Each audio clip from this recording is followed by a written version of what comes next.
आदि जय श्री कृष्ण। गीता पाठ प्रारंभ।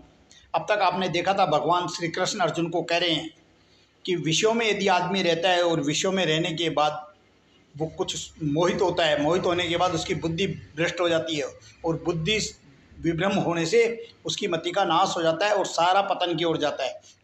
तो भगवान उसको और आगे स्थिर बुद्धि के लिए बता रहे हैं कि स्थिर बुद्धि कौन होता है। भगवान आगे कह रहे हैं राग द्वेष व्यक्तस्तु विषयांद्रियश्चरन् आत्मवैश्य विधेयरात्मा प्रसादम गच्छति प्रसादे सर्व दुखानां हानिरस्योपजायते प्रसन्न चेतसो हाशु बुद्धि प्रवर्तिष्ठते।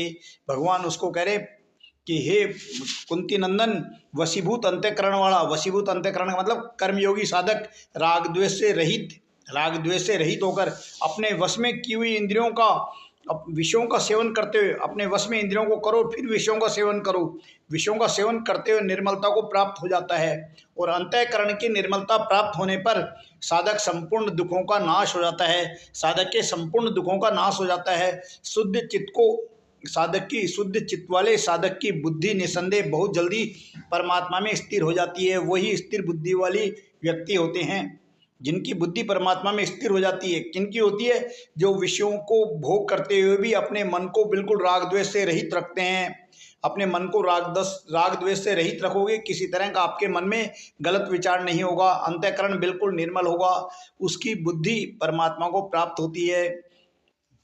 आज का गीता पाठ यहीं समाप्त। आपने सुना गीता पाठ के अध्याय 2 के श्लोक संख्या 64-65 और आगे कल 66-67 पढ़ेंगे। मेरे इस गीता पाठ का रोज श्रवण करें, मनन करें और मुझे लाइक, सब्सक्राइब, फॉलो करें, मोटिवेशन प्रदान करें। धन्यवाद।